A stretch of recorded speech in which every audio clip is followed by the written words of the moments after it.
Buenas a todos. El día de hoy voy a hacer algo distinto a los videos en los que conversamos sobre algunas de las partes de lo que es la crisis del límite. El día de hoy voy a hacer una presentación general de la crisis del límite, porque no es algo que no es una terminología que se esté utilizando demasiado, ¿no? Entonces, si tú vas y dices, no, estamos en la crisis del límite, estamos con estos problemas, no hay comprensión porque no es en este momento un sustantivo con definición. En otras palabras, es un concepto vacío porque no lo estamos manejando de esa manera y no se lo está describiendo de esa manera. Entonces, el día de hoy les voy a presentar rápidamente una manera de entender la crisis del límite. Por si acaso, ¿cuál es la crisis del límite? Es la crisis que nos rodea. Hay problemas económicos,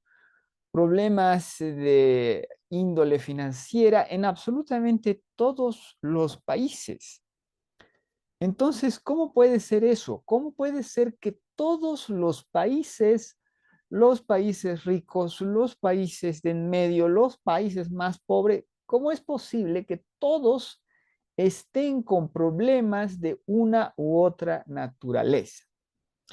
La razón es la crisis del límite, pero no se no se la quiere discutir, no se la quiere presentar, no se la acepta y el día de hoy voy a hacer un resumen general del mismo una vez más.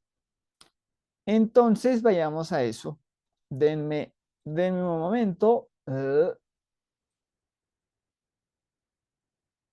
Por si acaso, creo que estamos compartiendo. Sí, creo que está compartiendo la pantalla precisa. Entonces, esto es la crisis que nos rodea, es la crisis del límite, la podemos llamar de cualquier manera. Todas las crisis financieras, bla, bla, bla, que se extienden por el mundo, por ejemplo, en los países ricos se tienen sobre todo unos problemas financieros muy particulares, sobre todo en Estados Unidos. Se puede llamar a esa crisis se lo quiera llamar, no hay ningún problema. Lo que nos interesa es el fenómeno por detrás. El fenómeno por detrás se lo ha abordado desde muchos puntos de vista. Este es uno de ellos. En otras palabras, es literalmente como un círculo o una esfera o un triángulo que tú puedes llegar ahí desde cualquier punto, ¿no? En otras palabras, lo puedes ver desde el punto de vista económico, lo puedes ver desde un punto de vista ecológico, lo puedes ver desde un punto de vista educativo, lo puedes ver desde un punto de vista sociológico, antropológico, agrícola. Lo puedes ver desde todos los puntos de vista. Este es uno de esos puntos de vista. Lo que no va a cambiar en ningún punto de vista es el fenómeno. Eso tengámoslo en claro. Entonces, esta es la crisis del límite. Esta es una breve historia de la crisis del límite. Ya. Entonces, ¿cuál vendría a ser el principio para nosotros en esta narración? Un principio puede ser Jay Forrester. Entonces, aquí tenemos una fotografía de Jay Forrester, que es la persona que está allá al centro de la foto, en medio de todas esas máquinas, que son unas computadoras, pero de hace muchísimo tiempo atrás. Entonces, él vivió desde 1918 hasta el 2016. En el fondo del fondo es un ingeniero electrónico, pero acaba volviéndose un ingeniero informático. Y la razón por la cual se vuelve ingeniero informático es porque estos son los tiempos en que los que se está trabajando las primeras computadoras, estamos hablando post 1945, y él está ahí trabajando con crear, mejorar los poderes computacionales de esa nueva área, ¿no? Recuerden de que en estos años las computadoras británicas son las primeras casi, ¿no? Años 40.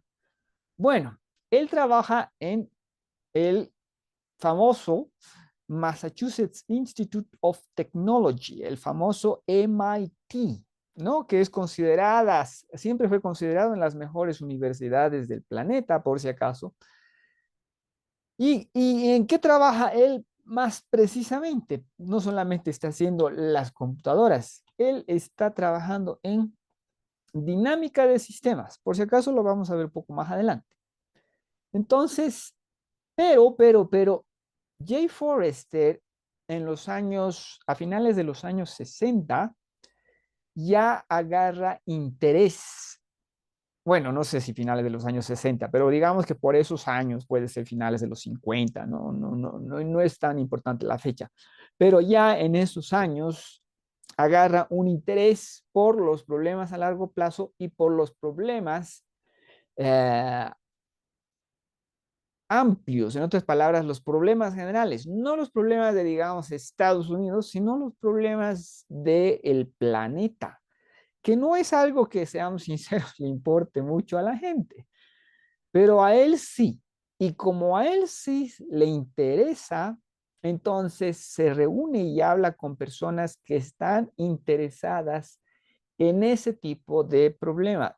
Y a esa persona, a la persona, permítanme mover mi presencia, a la persona con la que se contacta o la persona que le contacta a él es Aurelio Peccei. Y Aurelio Peccei es un economista, pero es un economista bastante muy dinámico, que hace, digamos, hace incluso trabajos de ingeniería. En otras palabras, es un economista de esos años, ¿no? Con un buen rango de conocimiento, con un buen rango de meter el dedo en esto, en esto, en esto, en esto, y que hace muchas cosas. Una de las cosas que hace es fundar el Club de Roma. El Club de Roma se funda en 1968 y esta institución tiene un objetivo que es estudiar los problemas globales y de largo plazo. Por si acaso, esos son dos cosas, ¿no? O sea, estudiar los problemas globales por un lado y estudiar los problemas de largo plazo en otro lado, pero también obviamente hay la combinación, ¿no? Estudiar los problemas globales de largo plazo. Lo que sucede es que no siempre son los problemas de largo plazo, no siempre son los problemas, no todo es problemas globales y todo lo demás. ¿Por qué? Lo menciono porque el Club de Roma, fundado en esos años, sigue hoy por hoy activo y sigue produciendo muchísimo conocimiento, desde cierto punto de vista teórico, programático, operativo y todo lo demás, ¿no? Entonces, ¿qué es lo que estaba haciendo Ariel Pechey? Buscaba, juntaba a las personas que podían interesarles, ¿no? Este asunto, los problemas globales y de largo plazo. Por si acaso, él comienza reuniendo a la gente. Ya, entonces, volviendo a Jay Forrester, para pensar sobre el mundo que ya le interesaba antes, desarrolla unos modelos digitales, unos modelos computacionales de las variables, ¿no? Que nos permitirían pensar sobre el mundo. A esos modelos los llamó Mundo uno. Cuando hizo Mundo uno, se dio cuenta de que iba por buen camino y obviamente mejoró ese modelo y presenta el Mundo 2. Entonces, estos modelos se hacen con dinámica de sistemas. Por si acaso, el mundo 2 quiero decir que lo presenta porque escribe un mundo de dinámica mundial, ¿no? En el que explica cómo trabajan esos sistemas, cómo trabajan esos modelos. Por si acaso, aquí está Jay Forrester a la mano izquierda, es la persona más alta. Esta es la computadora Whirlwind, creo. En esos momentos, la mejor computadora del mundo, no sé, a mí me parece fantástico y a la vez maravilloso, ¿no? ¿Cómo ha cambiado todo eso, ¿no? Tu celular tiene más poder computacional que esta maravilla de esos años.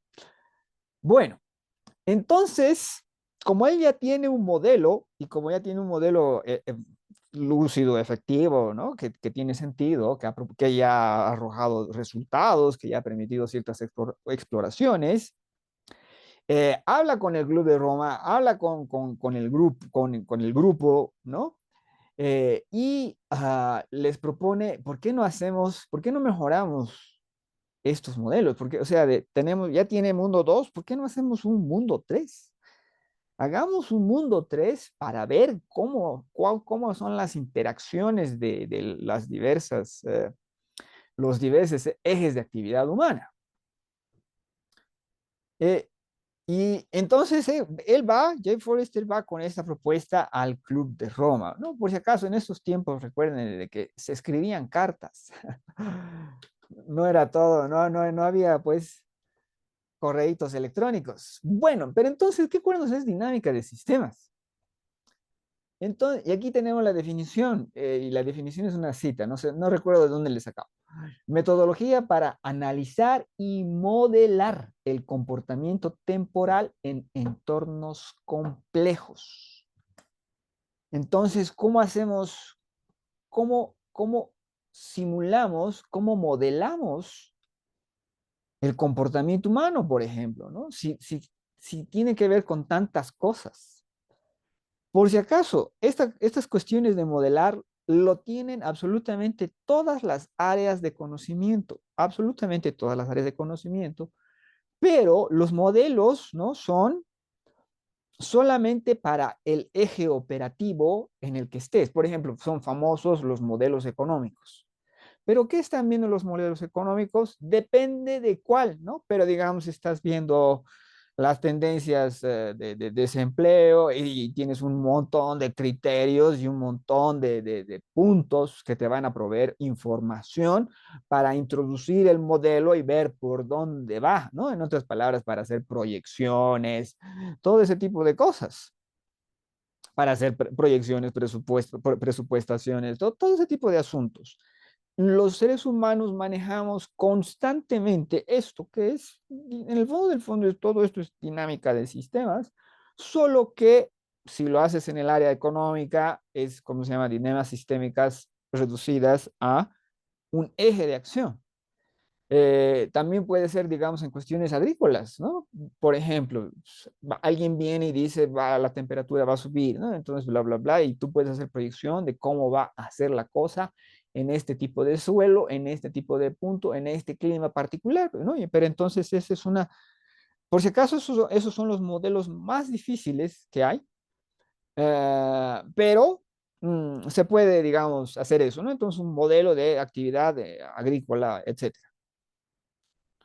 Ya, entonces, ¿cuál es el gran mérito de este modelo de Jay Forrester versus los otros? Que no son un área de acción, sino es la interacción de todas las áreas en las que puedas pensar, abstrayendo y obviamente simplificando. Obviamente tiene que simplificar, no se puede, un modelo del mundo como un modelo climático es caótico, demasiado caótico. Entonces hay que reducir ese nivel de caos.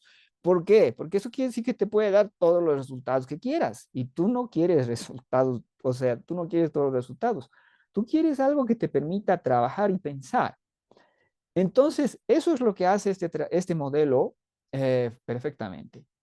Este es el dibujo de mundo uno, ¿no? De mundo uno, el primer modelo de Jay Forrester. Y este, por si acaso, es un dibujo de Jay Forrester. Eh, bueno, damas y caballeros. Entonces, este modelo, por si acaso, ¿no? La clave es identificación de ciclos positivos y negativos, que es lo que vamos a hablar enseguida. Bueno, ciclo positivo es algo que aumenta y ciclo negativo es algo que disminuye. Por si acaso, que aumente y disminuya no siempre es bueno. Depende depende que aumenta. Puede haber un ciclo positivo que puede aumentar un problema, por si acaso. Entonces, aquí vamos a ver un ejemplo de lo que es un ciclo positivo, específicamente el de población, ¿no? Entonces, a simple causal loop diagram. Entonces, ¿Cómo es que crece la población en un lugar dado? Entonces, tiene que ver con el índice índice de nacimientos, ¿no? ¿Cuántos nacimientos hay por mujer? ¿Cuánta? Y ahí le tienes que aumentar, por si acaso, no está aquí en el gráfico, pero le tienes que aumentar salud. ¿Por qué? Porque obviamente si tienen 10 hijos, si 10 mujeres tienen 10 hijos, entonces tenemos una población de 100. Si sobreviven, si están vivos, ¿no? Entonces ahí la salud ayuda a medir cuánto va a ser el incremento de la población. Si hay un incremento en la salud, entonces hay un incremento en la longevidad. Hay un incremento en la longevidad, el mismo número de nacimientos va a generar un incremento en la población. Y entonces así le puedes ir metiendo a un aspecto, le puedes ir metiendo las variables que correspondan y que sean pertinentes para el crecimiento poblacional. No, por si acaso, entonces este simple causal loop, ciclo, este ciclo está simplificado en que si hay un nacimiento ¿cómo se llama? De 100, de 10, de 5 hijos por mujer, entonces la población va a crecer y entonces se establece la relación directa y eso es este ciclo, ¿no? Este ciclo de población. Es simplificada, la versión simplificada que está en la pantalla. Ok, damas y caballeros. Entonces, con este dinámica de sistemas, con este mundo 2 mejorado para que sea mundo 3, Jay Forrester consigue el apoyo del Club de Roma. El Club de Roma consigue apoyo financiero, porque el club es un grupo de personas, ¿no? Entonces el Club de Roma consigue financiamiento, un apoyo financiero, y la Fundación Volkswagen otorga fondos para que se haga Mundo 3 y que exploren, ¿no? Para que se mejore, obviamente, Mundo 1, se haga Mundo 3 y con Mundo 3 se explore, ¿no? Se haga pronósticos, se haga proyecciones y se hable de nuestro mundo. ¿Con quién lo hacen? Lo hacen con la Universidad de Jay Forrester. Lo hacen con el MIT, ¿no? El Massachusetts Institute of Technology. Por si acaso, me gusta mencionarlo porque se supone con mucha autoridad que es una gran institución académica. En otras palabras, estas personas no son cualquier persona. Son personas muy capaces. Entonces, aquí tenemos eh, que comienza el trabajo. ¿Cuándo comienza el trabajo? Se publica en 1972 su informe. Entonces, asumo que comienza en 1970, 1971. Entonces, estas personas van a producir un informe, el informe para el Club de Roma. ¿Y quiénes son estas personas? Tenemos 4 autores principales. ¿Quiénes son los autores principales? Están en la foto, es Jorgen Randers a la izquierda.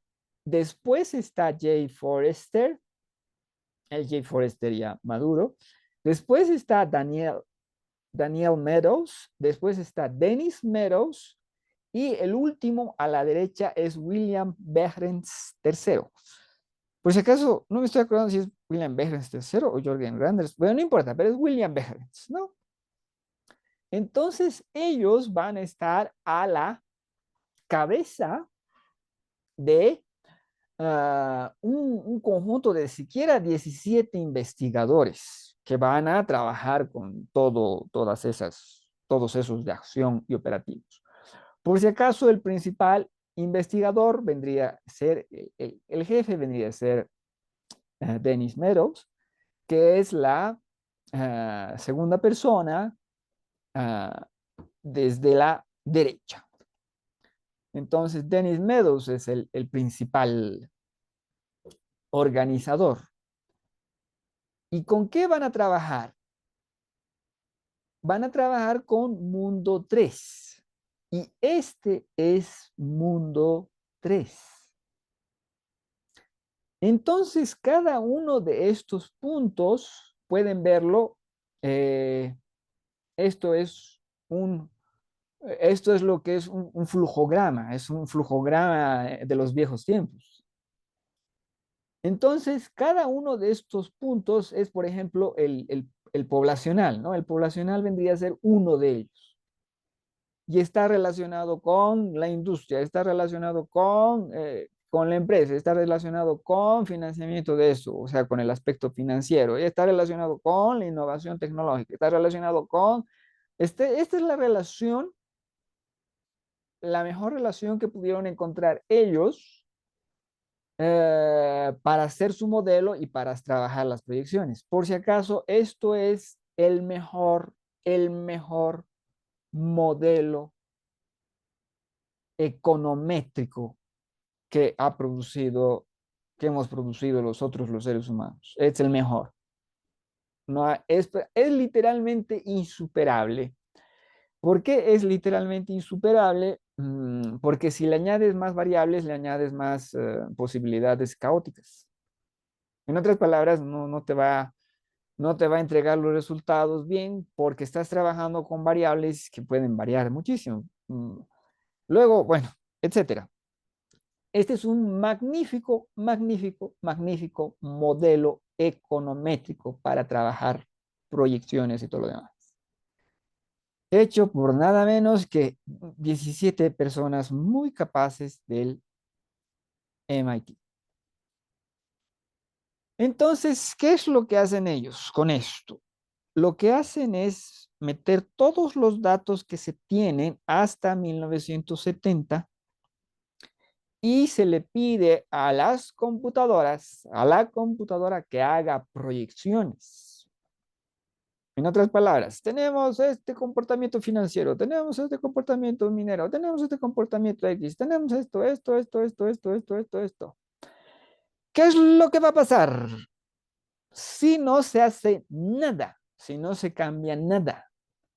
¿No? En otras palabras, si no cambiamos nada de nada, ¿qué es lo que va a suceder de acuerdo a esos números?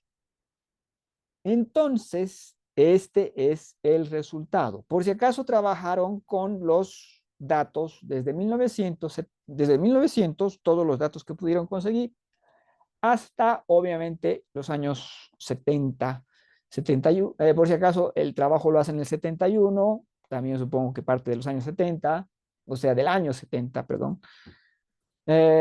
Entonces, todos los datos que pueden conseguir hasta ese momento, ¿no?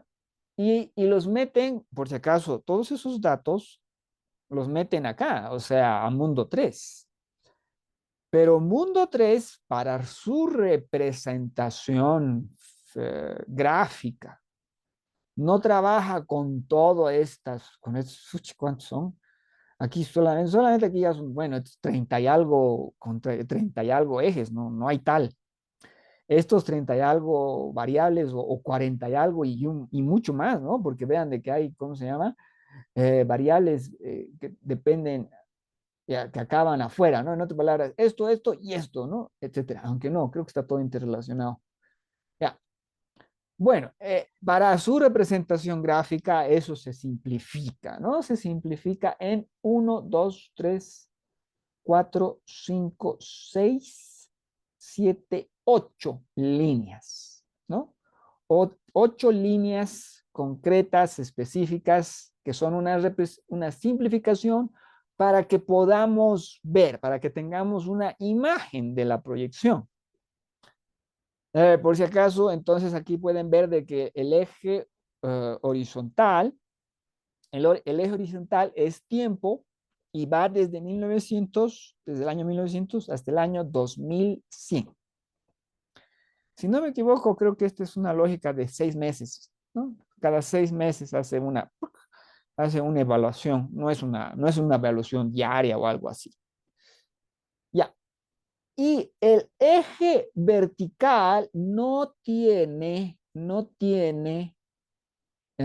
compatibilidad en el criterio, ¿no? O sea, en otras palabras, no hay algo, el del recursos no tiene absolutamente nada que ver con comida y no tiene nada que ver con polución. En otras palabras, cada línea tiene su propio eje vertical y esta es la combinación temporal, nada más. Entonces, ¿cuáles son estas líneas mencionadas? Una es recursos.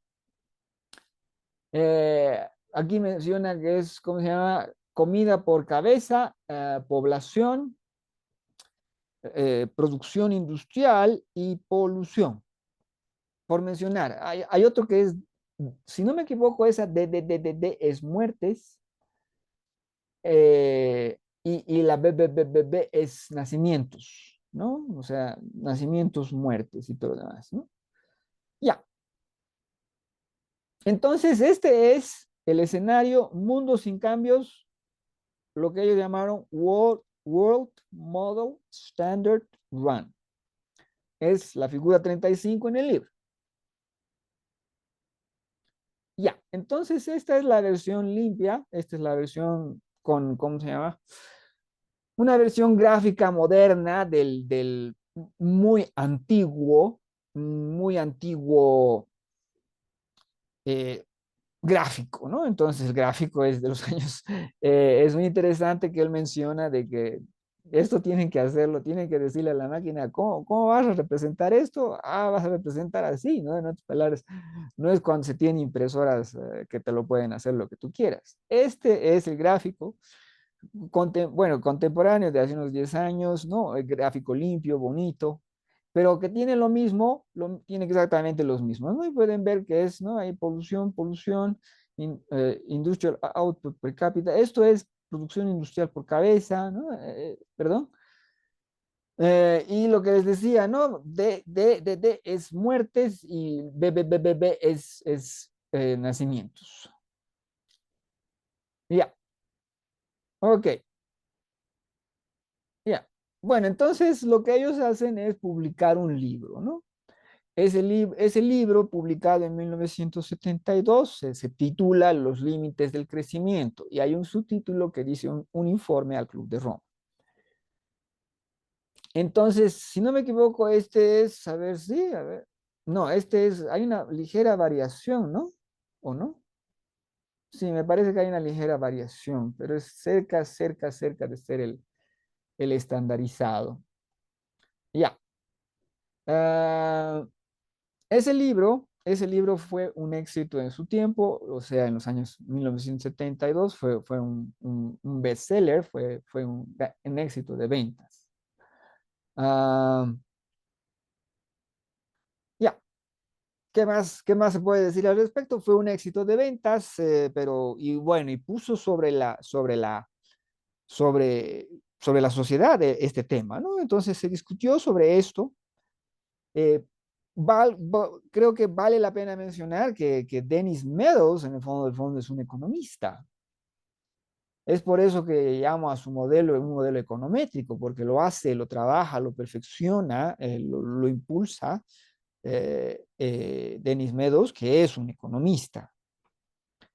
Ya, vamos a volver sobre esto, vamos a volver a trabajar sobre esto, pero a ver, no sé si voy a tener la oportunidad. Creo que sí, voy a tener la oportunidad. Entonces, en ese su informe, en este libro, Los Límites del Crecimiento, publicado en 1972, no contiene solamente una proyección. Por si acaso se debe entender y se debe recordar que hasta 1970 es absolutamente todo real, son datos agarrados del mundo. En otras palabras, es una representación de datos de lo que hay, de lo que había, de lo que hubo hasta 1970, podríamos decir, porque, digamos, no va a haber los datos de 1971 para trabajar en 1971. Pero entonces, a partir de 1970, 71 es proyecciones, proyecciones del modelo. ¿Qué modelo? Del mundo 3, que es un modelo computacional. Entonces, en el informe, ellos dicen en mundo 3, en mundo 3, en el modelo mundial, ¿no? En nuestro trabajo, ¿no? Nunca dicen en nuestro mundo, porque no es nuestro mundo, es proyecciones, proyecciones dentro de un modelo informático, el modelo mundo 3. Una vez que consiguen el World Standard Run, eh, ellos, o sea, los investigadores y todo lo demás, juegan con los resultados, juegan con las proyecciones. En otras palabras, juegan con las variables involucradas. Por ejemplo, ¿qué sucede si tenemos más recursos? Si duplicamos la presencia de recursos. ¿Qué sucede si tenemos energía infinita? Todas esas cosas, ¿no? Entonces, permítanme un segundo, me voy a mover mi presencia ahí arriba. Y entonces, en estos escenarios, por ejemplo, aquí tenemos la figura 36, que es World Model, modelo mundial, with natural resource reserves double, ¿no? Con reserva uh, reserva de recursos naturales duplicada, ¿no? Entonces, ¿qué sucede? En este caso, la polución se dispara. Entonces, ¿cuántos de estos escenarios especulativos tienen? Tienen más de 12, en el libro hay más de 12 escenarios, perdón, digamos que son 12 exactamente, 12 escenarios en total. Por si acaso el libro está allá. Confío en la ocasión en que conté. Ya. Entonces, 4 de esos escenarios presentados con políticas, ¿no? Ideales, en otras palabras, hagamos un control de esto, ¿no? Si controlamos esto, ¿cuál va a ser el resultado? Con 4 escenarios llevaban a políticas, con políticas ideales llevaban a equilibrio, equilibrio con nuestro mundo. Hay un resultado ambiguo y por lo tanto, con eso tenemos 5 y por lo tanto hay 7 escenarios en los que colapsa el asunto de distinta manera. Por ejemplo, en este caso, si tenemos muchísimos más recursos naturales, lo que tenemos es un incremento de la polución y por lo tanto tenemos un colapso brutal de la población. ¿Por qué? Porque la polución afecta a la población, así de fácil. Y por si acaso, ¿y dónde está el escenario sin cambios? ¿Dónde está este? O sea, el escenario, el mundo sin cambios. O sea, el World Model Standard Run. ¿Dónde está? El World Model Standard Run es un escenario de colapso.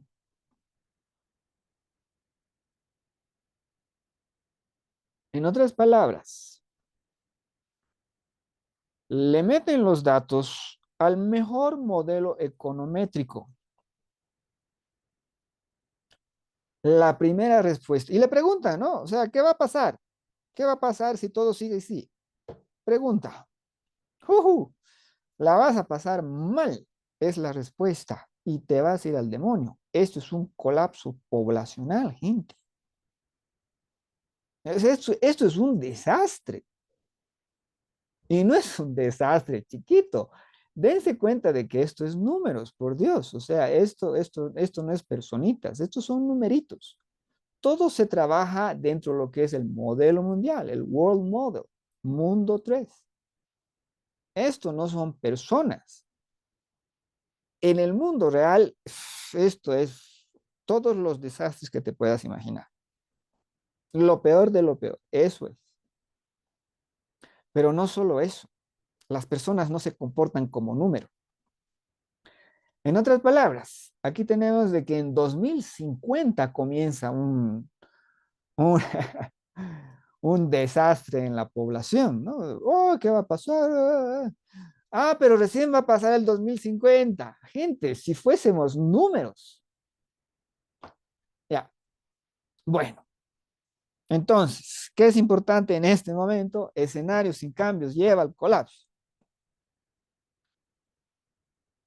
El libro se presenta en 1972, lo presenta este equipo, lo presenta en una de las universidades más prestigiosas del planeta y por lo tanto, esa proyección tiene 50 años, el año 2022, 50 años. 50 años en los que puedes revisar y decir, a ver, ¿qué tal me va con la proyección de los años 70? Lo puedes hacer el 86, lo podrías haber hecho el 1982. En 1982 se cumplían 10 años, se hizo. 1992 se cumplían 20 años, se hizo. ¿Y qué es lo que se va descubriendo? El mundo sigue el pronóstico de el World Model Standard One. El pronóstico sin cambios. Eso es lo que sigue el mundo. Dense cuenta que eso ya es verificación del pronóstico. 50 años de verificar el pronóstico. Aquí tienen una de las observaciones y todo lo demás.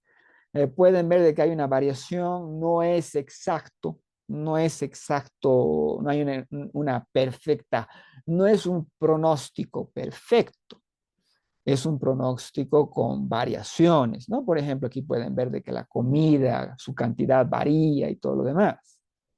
Hay variaciones, no es exacto, no es. Recuerden una vez más de que esto no es un pronóstico, no es una profecía.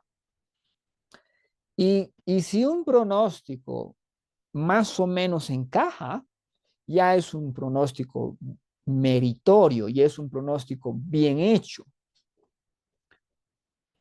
Bueno, entonces, Denis Meadows presenta y habla de esto en muchísimas ocasiones durante lo que va a ser el resto de su vida. En este momento hay videos de conferencias suyas recientes, por ejemplo, el 2022, como es la fecha del 50º aniversario, entonces él es popular, se lo traen a presentaciones, se lo hace hablar en muchas ocasiones. Hay muchos de esos videos están en línea, ¿no? Y él lo que hace es decir lo mismo porque corresponde decir lo mismo. ¿Y por qué corresponde decir lo mismo? Porque el mundo está siguiendo ese camino, está siguiendo el camino del pronóstico. ¿Y por qué estamos siguiendo el camino del pronóstico? O sea, ¿cuál es el asunto? ¿Cuál es la clave? Una de las claves que podemos mencionar, una de las claves, pero seamos sinceros, la variable principal es las cuestiones energéticas. Y aquí podemos abordar el trabajo de Charles Hall, que es biólogo, doctor en sistemas ecológicos y que es conocido por haber presentado lo que es ROE, lo que se llama tasa de retorno energético o, a mí me gusta la traducción, rédito energético por energía invertida. Si no me equivoco, rédito energético por energía invertida es, bueno, creo que es mi traducción, no estoy seguro. No, pero tasa de retorno energético es como se dice, es mejor traducción. La mía es más calco. Ya. Entonces él es conocido por esto, pero también es conocido por haber hecho un trabajo que es presentación e introducción de lo que es la biofísica. Ay, perdón. Economía biofísica. Economía biofísica. Ya. Entonces, ¿de qué nos habla el señor Charles S. Hall? Nos habla en esto de ROI. ROI. Eh, esta tasa de retorno energético es un ratio. ¿Y qué es un ratio? Es una proporción. Una proporción costo, a ver, un segundito, voy a moverme, costo-beneficio. En otras palabras, Por si acaso utilizan barriles de petróleo. Entonces, ¿cuántos barriles de petróleo me cuesta conseguir barriles de petróleo? Lo podemos ver desde un punto de vista completamente numérico. En otras palabras, ¿cuánto dinero me cuesta hacerme de dinero con petróleo o con gas, etcétera, etcétera, etcétera? Creo que utilizan solamente el barril de petróleo como medida de cualquier asunto energético. Ya, entonces, y en base a eso, en base a esa mecánica económica, por ejemplo, se puede medir absolutamente todas las demás tecnologías que proveen energía, en otras palabras, fotovoltaicas, ah, ah, ¿cómo se llaman? La de los windmill, bueno, ya saben, las de, no sé cuál es el nombre en este momento, pero no importa. La de, ya, turbinas aéreas. No es turbinas aéreas, pero no importa, entienden a qué me refiero, ¿no? Entonces, se puede medir absolutamente todos los sistemas energéticos en base a este criterio, y eso es lo que se busca con EROEI. No es una proporción perfecta, dense cuenta que se depende de hacer una contabilidad sobre la contabilidad. Lo que se está buscando es hacer la contabilidad no sobre dinero, que es demasiado variable, sino sobre algo más estable, y eso es el propio barril de petróleo, ¿no? Entonces, es una idea para medir estos asuntos. Y por lo tanto, tenemos resultados de cuál es esa ganancia. En otras palabras, costo-beneficio. ¿Cuánto era el costo de y cuál era el beneficio de? Entonces aquí que tenemos el beneficio del petróleo conseguido en los años 30 y la proporción era de 100 a 1. Hay algunas fechas acá, ¿no? Por ejemplo, el petróleo importado. Esto por si acaso es del criterio desde Estados Unidos. Es 40 a 1. El petróleo doméstico de 1970 es de 41, ¿no? Petróleo importado 2005 ya es menos de 41, es de 35 más o menos, ¿no? Aquí vienen eh, las windmills, 30 y tantos.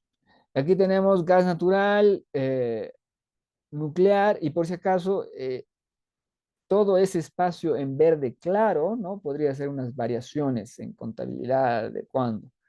Ya, petróleo doméstico, por si acaso, eso quiere decir petróleo eh, sacado de Estados Unidos del año 2000. Ya tiene una proporción ah, bueno, debe estar unos 10 15 sí, unos 10 a 1. O sea, hay un gran colapso en su beneficio. Por si acaso, domestic oil es eso, es petróleo extraído en Estados Unidos. Esto se hace con ese punto de referencia. Ya, después tenemos fotovoltaico y después tenemos tar sands, las tierras bituminosas, que son poquísimo, prácticamente uno. Y ahí tenemos después biodiesel y lo que es gas, etanol, ¿no? Etanol, biodiesel y esos etanoles, que son también bajísimos, su rendimiento, bajísimo. Eh, por si acaso, el criterio que está abajo menciona exajoules de energía, ¿no? Que es una medida para medir las energías. Entonces, el primero ya, pueden ver de que varía bastante, ¿no? Menos de 1, etcétera, etcétera, ¿no? Pero entonces, este es un vistazo de lo que de lo que nos muestra EROEI, tasa de retorno energético, y podemos ver de que hay una caída brutal en los beneficios de la energía. Porque no se entiende muy bien los beneficios de la energía, ¿no? Entonces aquí a los múltiples y enormes beneficios de los combustibles fósiles y sus derivados. Obviamente sabemos que ahí tenemos el gas licuado, tenemos cera y otras cosas afines, tenemos la gasolina, tenemos el diésel, tenemos un montón de componentes de hidrocarburos que nos permiten hacer un montón de cosas. Por ejemplo, los plásticos. Por ejemplo, aquí se menciona la pintura, ¿no? Ciertos componentes que se pueden utilizar para hacer pinturas.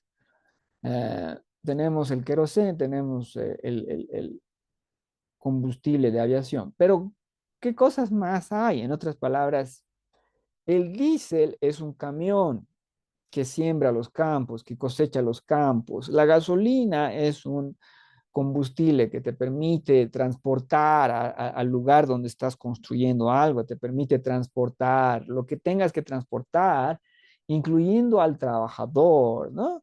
Incluyendo a la persona que tiene que ver el lugar.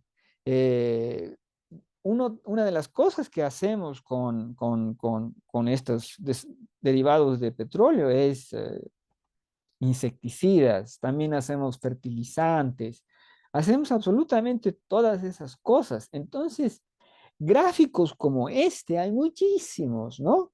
Pero gráficos en los que se muestra todas las consecuencias de lo que se puede hacer gracias a estos combustibles fósiles, eso prácticamente no hay, se simplifica demasiado. La gasolina no es solamente algo que permite eh, que se mueva un auto, sino es algo que permite que la industria automotriz con motores de combustión tenga sentido y que todos los motores y todos esos movimientos, todo lo que permite esa actividad económica, digamos, desde una ambulancia hasta un taxi que te lleva al trabajo, etcétera, etcétera, todo eso es esto.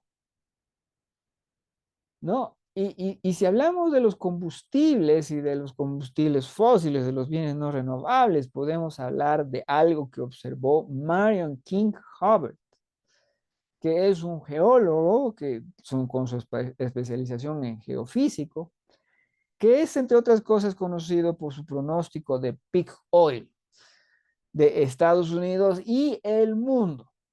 ¿Y qué es esto de peak oil? Es el punto de producción máxima de petróleo. Entonces, ¿cuándo hace él su pronóstico? Porque él es una persona que trabaja en la industria de petrolífera y ve y dice, ¿no? Tenemos los resultados, tenemos los encuentros, tenemos esto, tenemos esto, tenemos esto. ¿Cuándo va a producir, hasta cuándo va a producir Estados Unidos harto petróleo? Porque Estados Unidos, desde finales del siglo XIX, creo. Sí, desde finales del siglo XIX. Es uno de los principales productores de petróleos del planeta. Y entonces, en los años 50, él les dice, en los años 70, Estados Unidos va a dejar de ser un buen productor de petróleo. Estados Unidos va a comenzar su declive de producción de petróleo en los años 70. Les dice eso en 1956. Por si acaso, ese gráfico es como este gráfico que están viendo, que es lo que se llama una campana de distribución normal. Hay muchas cosas que tienen esta forma, ¿no? Debido a que es popular esta forma en, por ejemplo, tamaños, zapatos y todo lo demás, es lo que se llama una campana de distribución normal.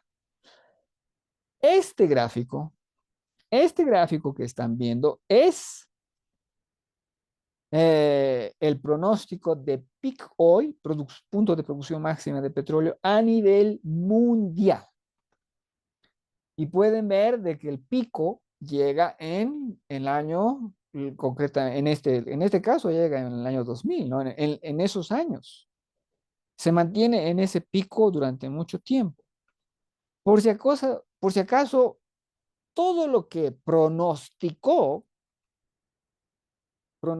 Marion King Hubbard, resultó estar muy bien trabajado, muy bien. Todos sus pronósticos acontecieron tal y como los pronosticó él. Así, tal. Porque recuerden una vez más de que esto es un pronóstico, no es una predicción. O sea, una predicción no tiene que cumplirse pues al 100%. Esto te está diciendo a ojo, entre estos años va a pasar eso. Y tal cual él lo dijo, lo pronosticó, pasó exactamente. Hoy por hoy, por si acaso, Estados Unidos está remontando, ¿no? Otra vez es un gran productor de petróleo, pero eso es petróleo de esquisto, gas de esquisto. No es lo mismo, no es lo mismo. Y eso se debería decir, se debería mostrar y debería aparecer en las estadísticas. No está apareciendo en las estadísticas, quieren mostrar de que hay un ligero repunte. Damas y caballeros, no importa, el pronóstico tiene un margen ¿cómo se dice? Un margen de variación. Está perfectamente encajado.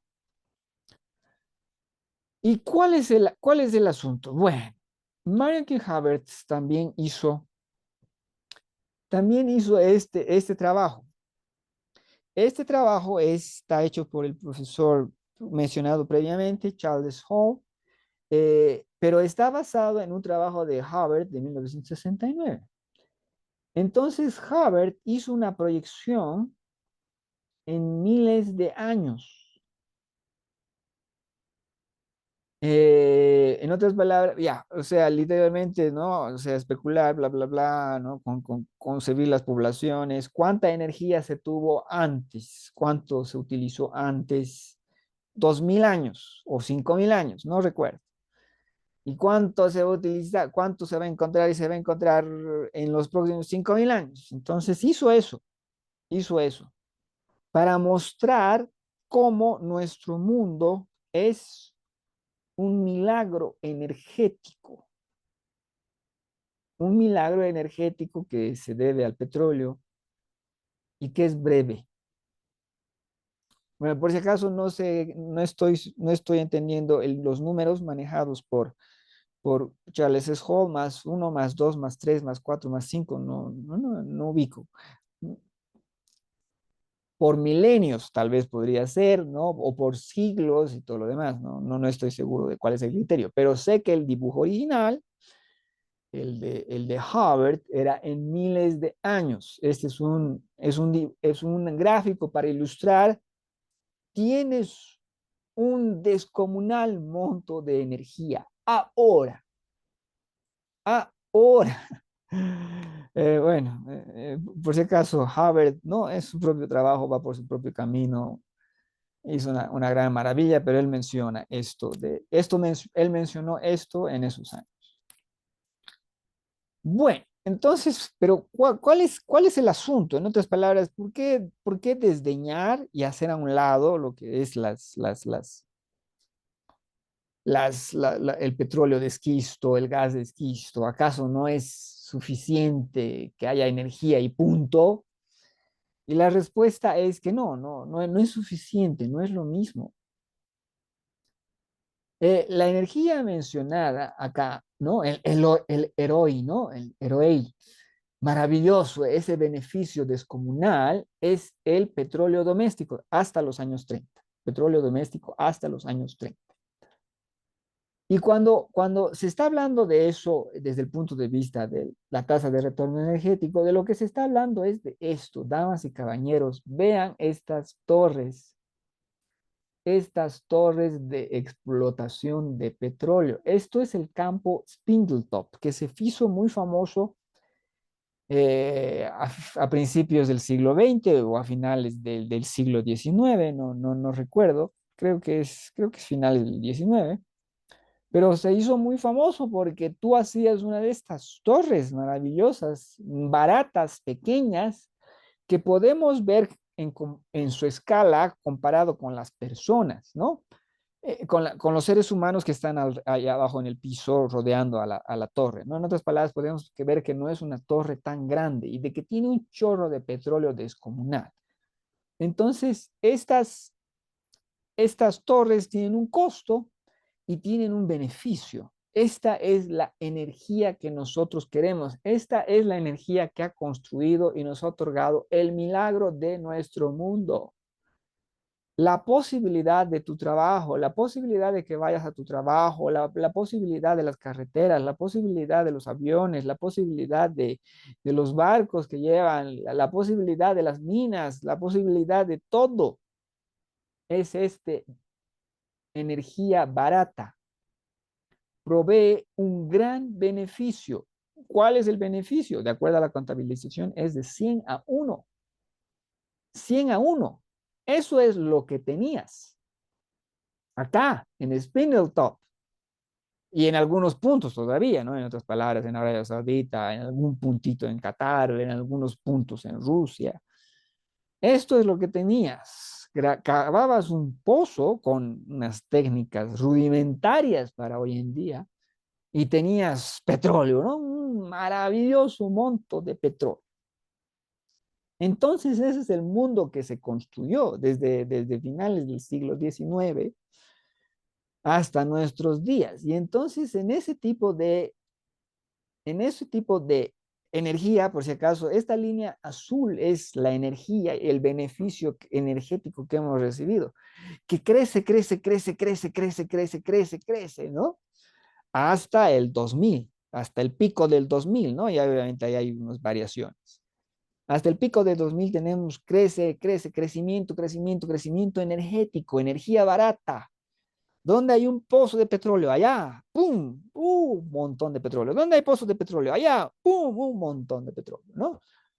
Entonces, esta es la energía disponible. Ya, pero esto es un gráfico de un libro de Charles S. Hall y, si no me equivoco, una persona más cuyo nombre no me acuerdo, pero lo voy a mencionar al final, en la que se habla de cómo las teorías económicas o varias teorías económicas se desarrollan desde finales del siglo XIX hasta, no sé, hasta los años 70. No sé si es que habrá ideas económicas novedosas desde entonces, pero digamos que en este momento, ¿no? Seguimos manejando esas ideas económicas y esas ideas económicas, ¿cuándo surgen? ¿Dónde surgen? ¿En qué momento surgen? Surgen cuando se tiene energía barata.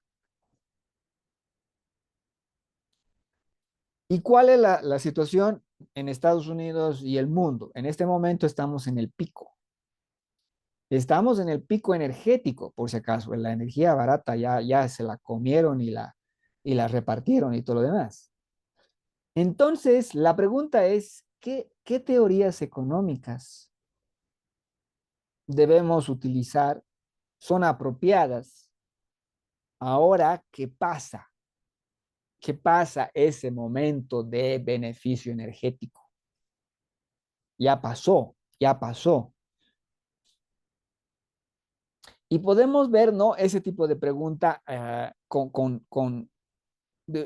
visualizada de una forma concreta. Lo que tenías en los viejos tiempos era este beneficio petrolero y lo que tienes ahora es este trabajo para conseguir petróleo.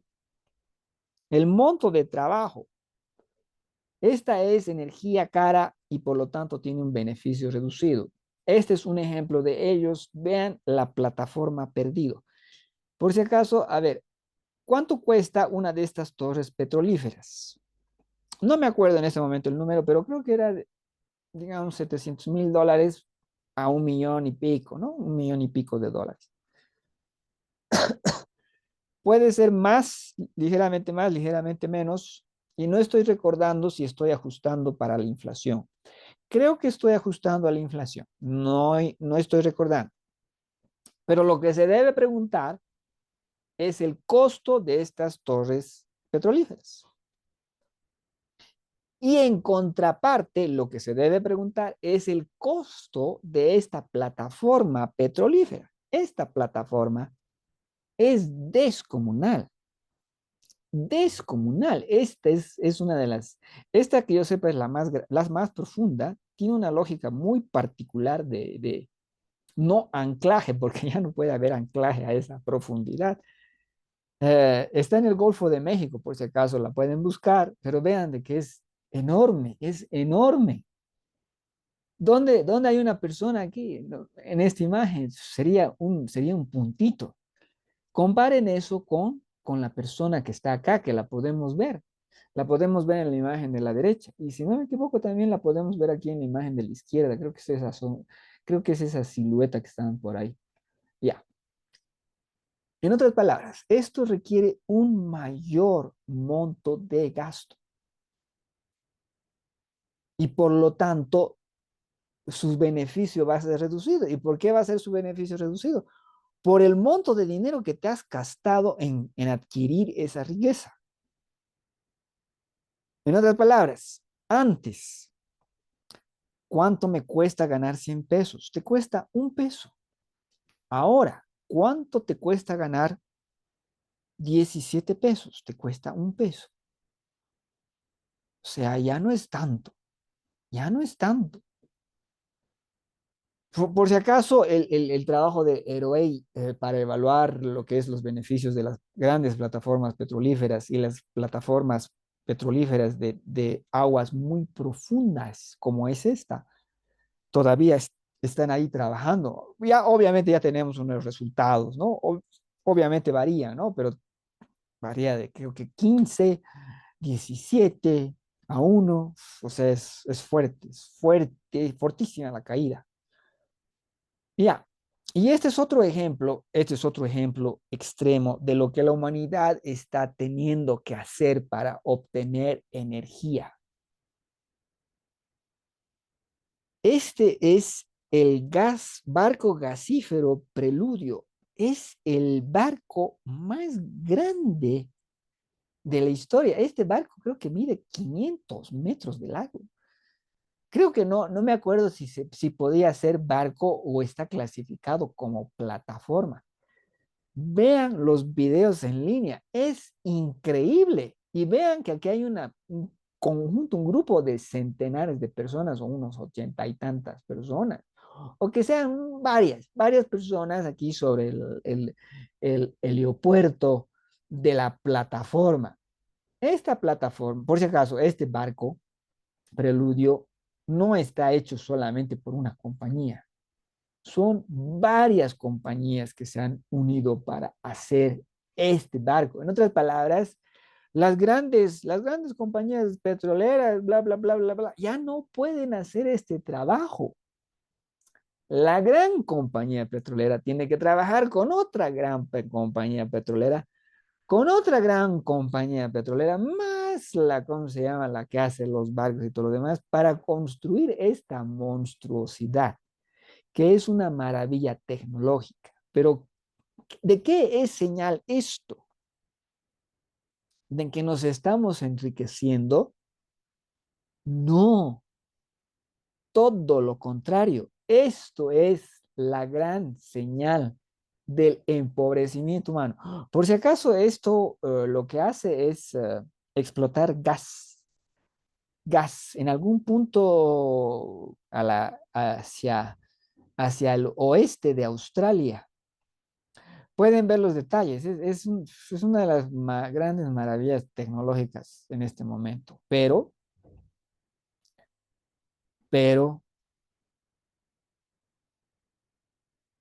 no es nada que cambie el pronóstico del mundo uh, sin cambios. World Standard Run.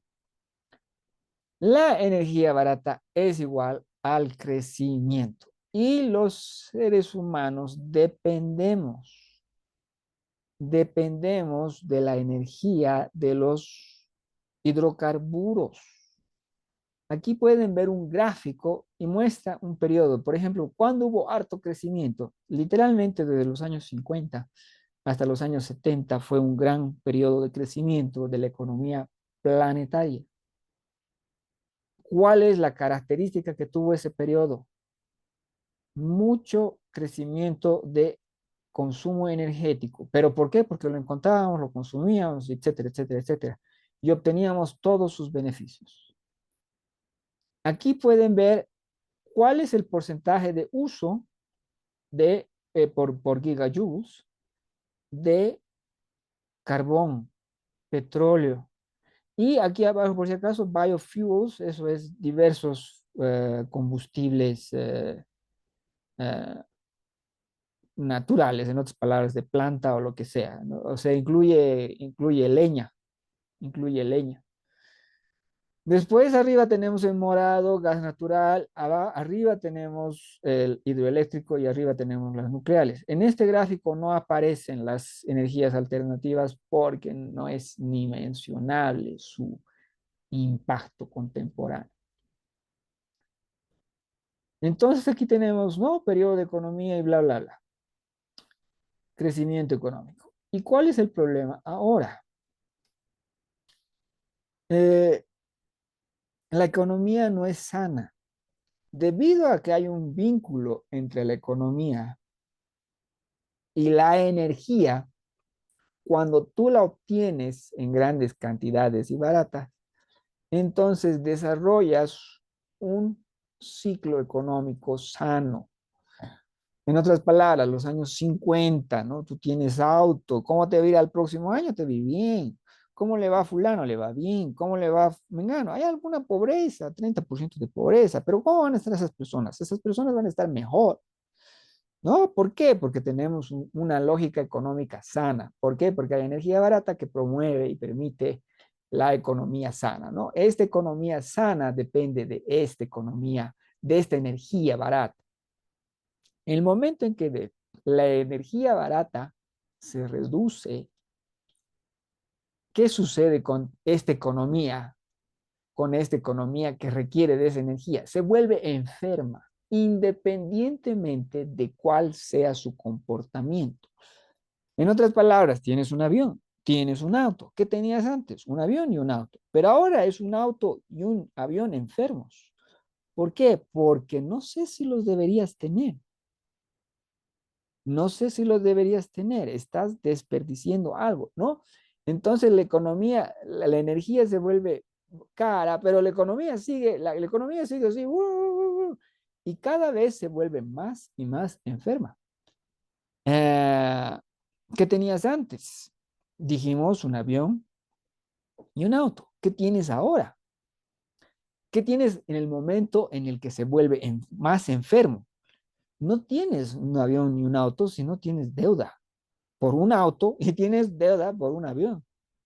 Tienes préstamos, ¿no? O sea, por si acaso, obviamente, describir, mencionar una economía enferma es difícil, sobre todo porque, ¿cómo se dice? Si se la ve, crece, ¿no? Crece, está creciendo el Producto Interno Bruto, todo lo demás. Ya, pero entonces, ¿qué sucede con la economía? Ya no puede crecer, pero crecer debe. En otras palabras, un sistema de financiero que debe obtener réditos, debe obtener beneficios. Yo te presto 100, tú me tienes que dar 110. La economía se deforma, se torna frágil, se vuelve quebradiza, ¿no? Entonces, si tú tienes antes 100, en 1971, digamos que toda la energía disponible es 100, eh, el siguiente año tienes 99, después tienes menos, después tienes menos, ¿no? Entonces, ¿con cuánto estás trabajando ahora? El 2023, 48, el 2024, 47. ¿47 qué? 47 medidas de criterio abstracto de lo que tienes ahora. Lo importante es que tienes menos.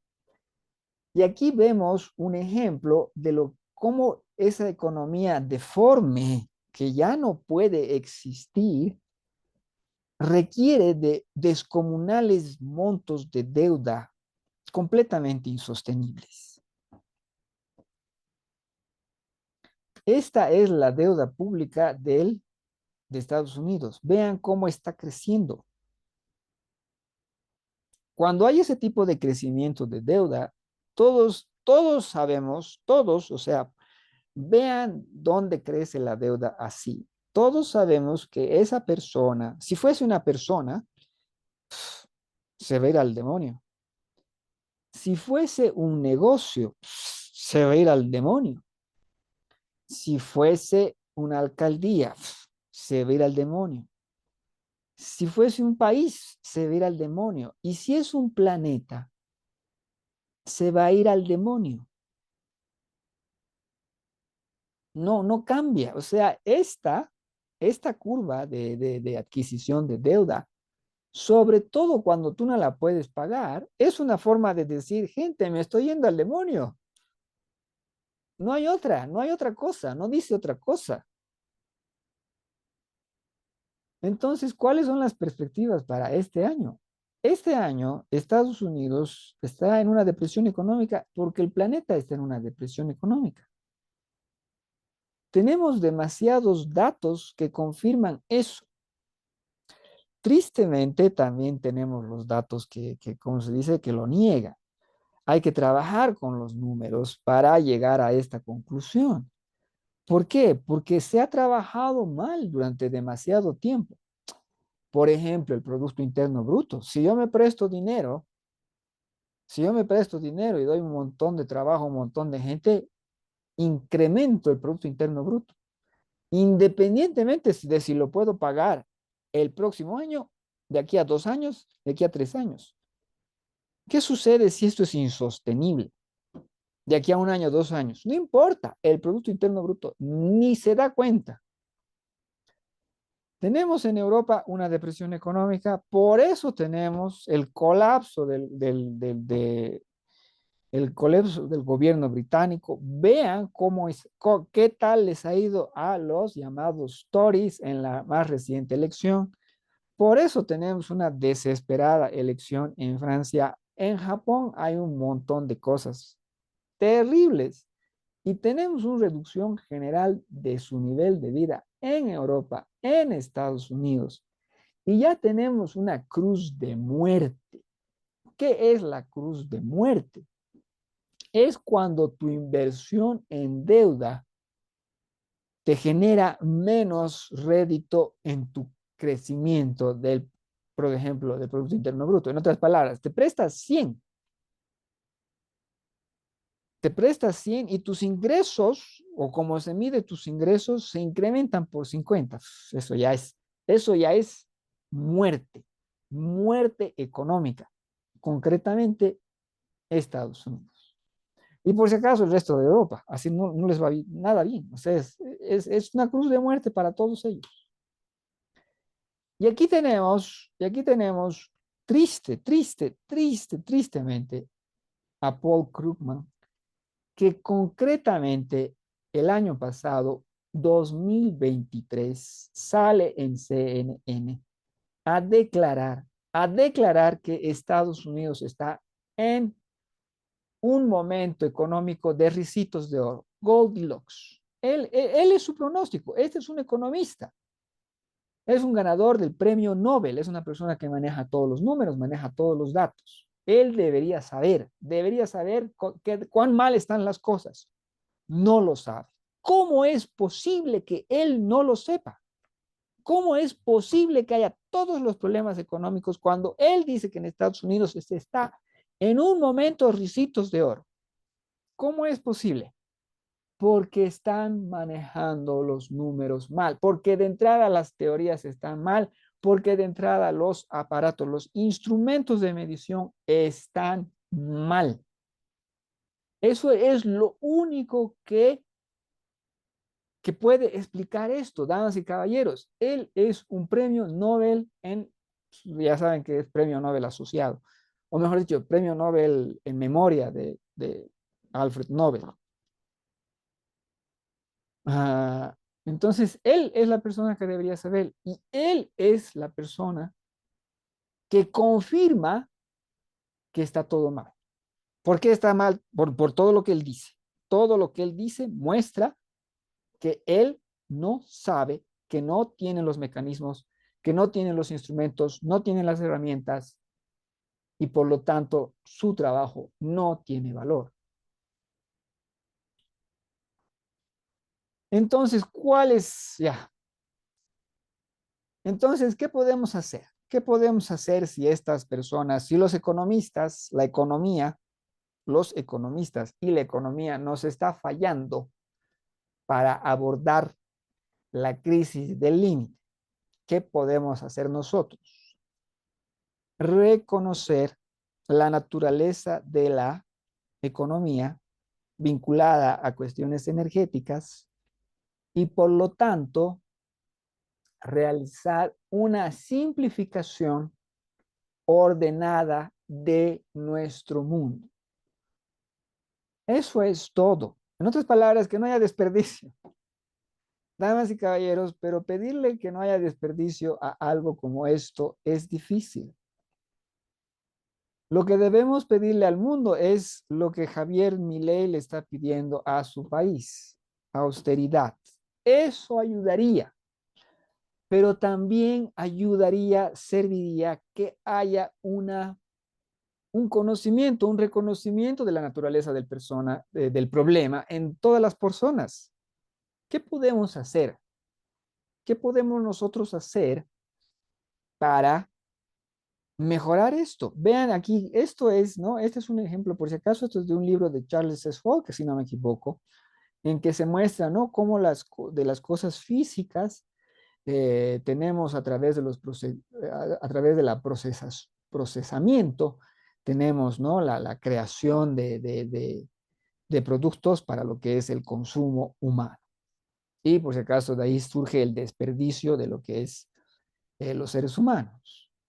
No, tenemos que abordar esto en toda su complejidad para poder dar una respuesta positiva. No, en otras palabras, la palabra hacemos algo. ¿Qué es lo que yo puedo hacer? Yo lo que puedo hacer, entre otras cosas, es difundir estas ideas, difundir esta información, difundir este conocimiento, que es lo que he hecho en este canal durante todos estos años. ¿Qué preguntas tenemos sobre esto, lo otro? ¿No? Hacemos algo, tenemos que darnos respuestas. Tenemos que darnos respuestas a esta pregunta.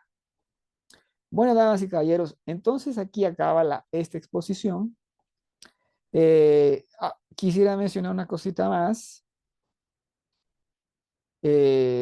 Aquí, si se dan cuenta, si se dan cuenta en lo que es la curva de color rojo, que dice servicios por cabeza, hay un colapso. Ese colapso es 2020 y algo. Es nuestros años. Recuerden, estamos en el año 2024. Esto es en ese momento. Una caída de servicios por cabeza a nivel mundial es el pronóstico. Una caída de la producción de comida por cabeza a nivel mundial es el pronóstico.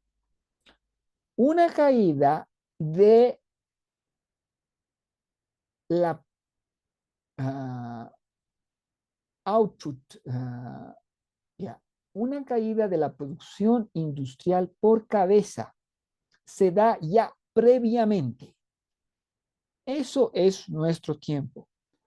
Cuando Dennis Meadows habló de los problemas que teníamos, podríamos enfrentar en el futuro, hablaba de que el principal monto de problemas se va a dar en estos años por esas caídas pronosticadas en servicios, en alimento, en producción industrial por cabeza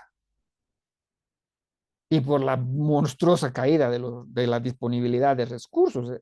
Esa es la línea azul. O sea, todos esos elementos hacen que se produzcan en este momento, los mayores desafíos a todo lo que es nuestra sociedad.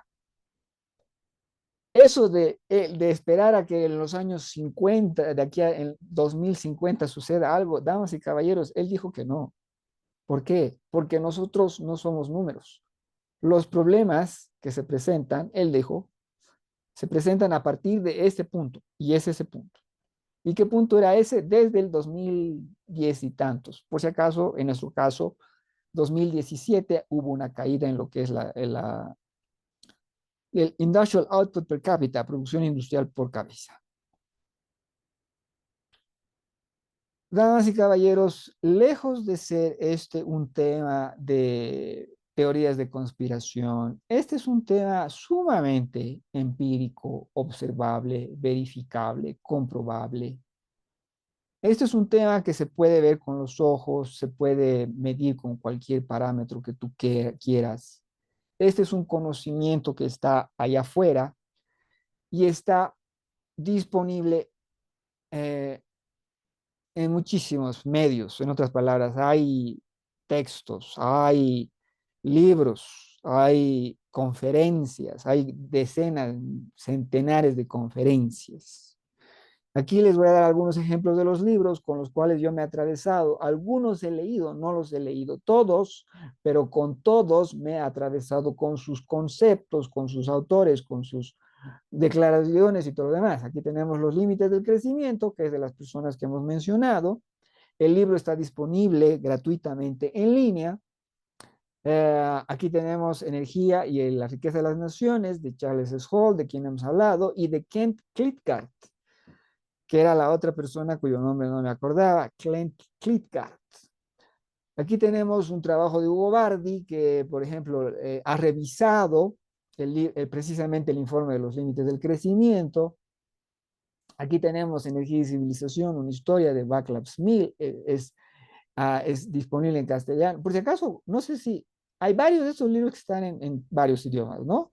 No todos están traducidos, pero son ampliamente, están disponibles en muchos espacios y ya saben que cuando se lo adquiere en formato electrónico, la traducción se la puede hacer instantáneamente.